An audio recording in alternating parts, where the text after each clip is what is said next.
There's no saving her anymore, Isabella. She's gone. Al, she's gone. Shh. No, Ash! Rebecca! She's here! She's still... We have to help her! There must be something! We can't just let her die like this! Weak as she is, she makes another attempt to break free.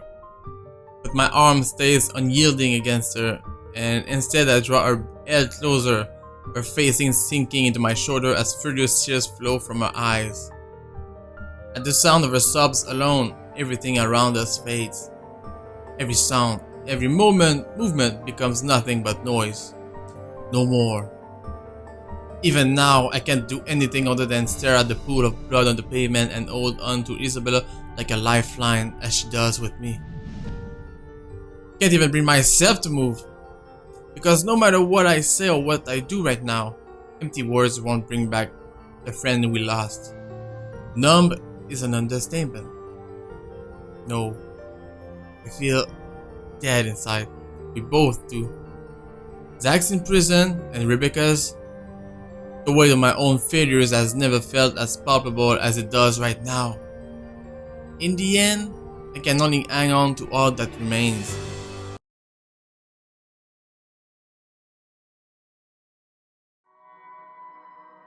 Oh man, I was not ready for that. Not at the beginning of the cast. Miss Chaos. Death notification is a task I avoid like a plague. Oh man. Although I've known Rebecca since childhood, there are plenty of reasons why I should not be the one breaking the bad news to her parents. 1. Protocol states you're always supposed to do this in person. 2. Protocol also states you're supposed to do this with a partner. And 3. I've never been good with words. But here I am, unceremoniously thrusted into the task, all because there's no other one.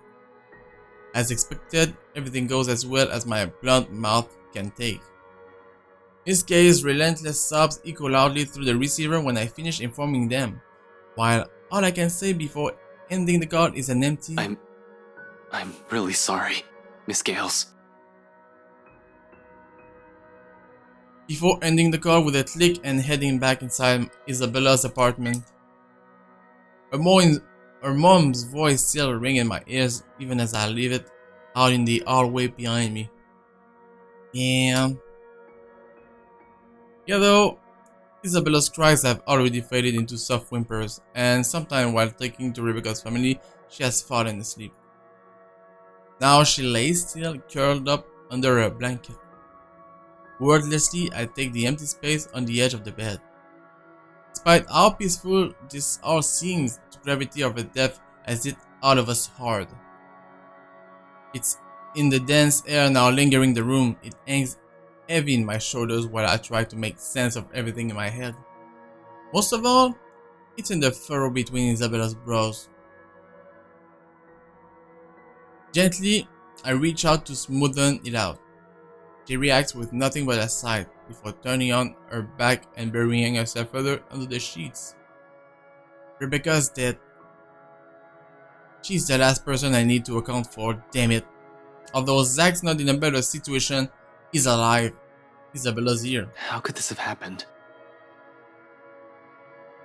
Where did it go wrong with her?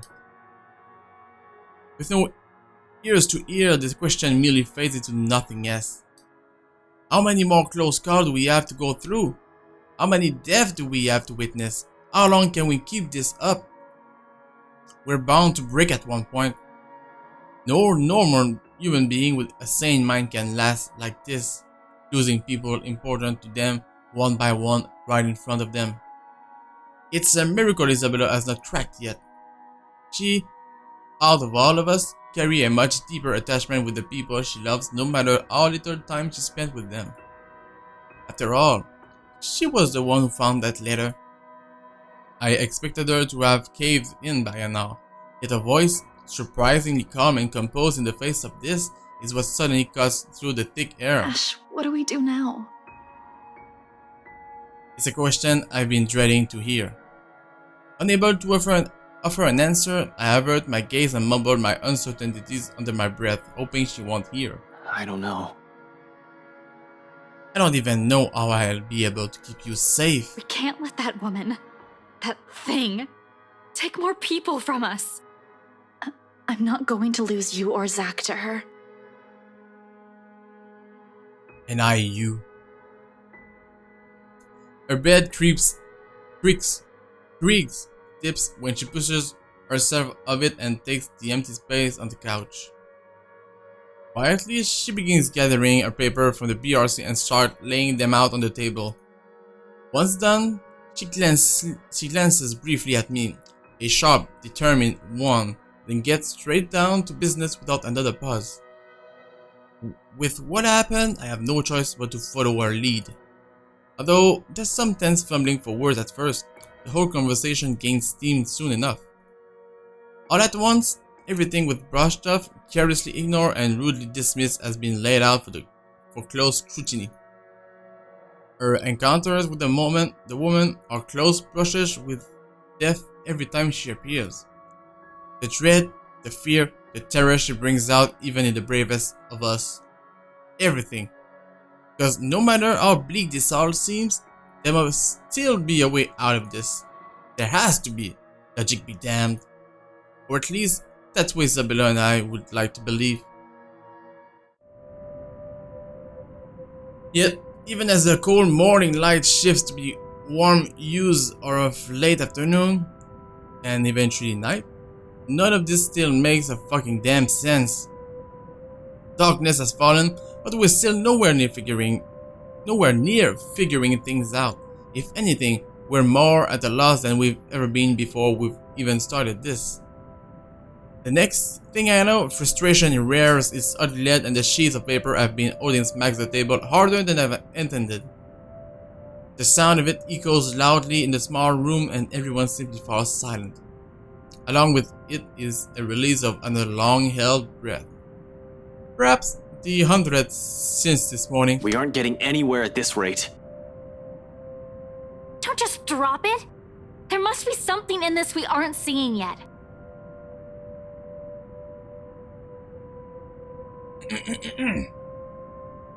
Ash, please! Rebecca will not want us to give up on this! It's an odd thing to hear from her. The very words I've been telling myself every single time I find myself facing a dead end. We can use a little of the optimism right now, I guess. Isabella's right on the other point as well. Rebecca would definitely give me an earful herself if she were still here. She had a knife for being brutally honest with her opinions. We had often clashed at times, yet I still respected her for it. Her opinions was as valuable as every other person I've let into my life. I can't lose another person like that. I know, but what are we supposed to be looking at here in the first place? Well, we already looked through those files. You're the one that picked it out last night, right? All of them? I'm pretty sure every person we've checked in there isn't necessarily involved. One client possibly died of old age. Remember, you found that dumb paper right before the open house. No one was allowed inside that place for a time that day. It's too broad of a scope if we include every single person. In fact, the only notable ones are C and Jean Marie. But if we're going to include them in the count, shouldn't there have been more than enough people to end this fucking curse already? How does this even work? Yeah, okay, we went in and out of the place, but no, you still don't get it. What I'm trying to say about those clients is, maybe there's more to this than just the letter. Possibly. Ashton? Hey, I'm trying my best here. I wasn't trained to deal with this kind of shit. We're also missing a lot of things here. There's still a gap. A huge one. Even with the information we currently have right now, it still feels like there's something we're overlooking. And all we have to go with is the letter and all the stuff selfish people have been keeping from the public. But what else? Where this all started? The Emerald God Mansion? Will bringing the letter back there fix everything? Fuck. How do I? The mansion is a private property now. Can't just waltz in there. I'd rather die before I even think of begging right to let me in and investigate the place. After what he did to Zach, not gonna happen over my dead body. One thing is very clear after these last 2 days, however. We're not safe anywhere, and I have to act fast if I want to keep my friends alive. We can't keep running away. Sooner or later, it should get us like she did with Rebecca. And damn it, I hope Zach's safe where they're keeping him. Man. I hope Zach's alive. How could he have died in the cell? There's like nothing killed him, right? Oh man, I hope he's fine. There are guards stationed at the holding cells 24/7, but you can't be sure. This is a ghost we're up against. Before anything happens, I have to put an end to this.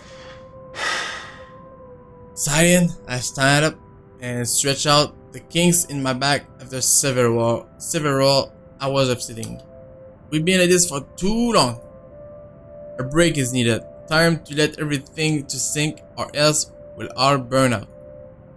I know I will, and it's another thing I cannot let happen when they're all counting on me like this. Albeit unspoken, it's in Isabella's eyes as she looks up at me waiting. We've been at this since morning. We should take a break for a few.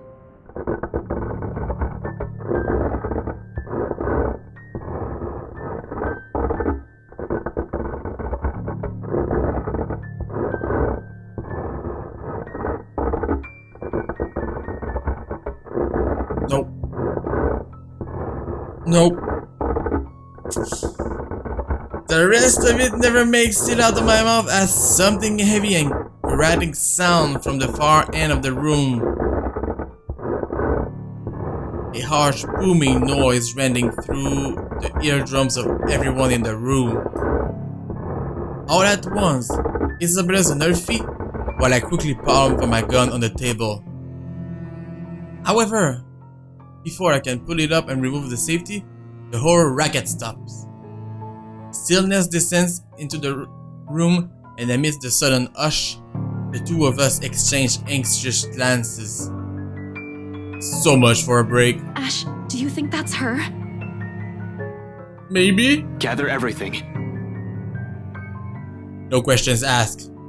She wastes no time getting to work piling up the documents we've been reading through. Even Isabella is unusually silent as she gathers everything in her arms, her own movements sharp and precise, a deep furrow in the brow. There's fear, but something harder and urgent overshadows it. But the moment doesn't last. Before we can even finish, another noise ups the tension already gripping the place. Ah, shit. Suddenly, the lights go out and the wardrobe at the end of the room rattles, as if something inside begs for freedom. Cautiously, eyes glued to it, I take a step forward and I release the lock from my gun. I'm no trigger happy person. I'm not even sure if this will work on the ghost. But right now, its smooth surface against my mouth, my palm with the trigger on my finger provides the closest thing I have to relieve as I approach the closet. Ashton? Don't! What are you doing? Just leave! Ashton? Just... Worried as she is, she immediately stops at the slight raise of my hand. But the edge is there while others in the space between the door and the room. In case this goes south, whatever I find inside, she has enough time and space to run from her possession.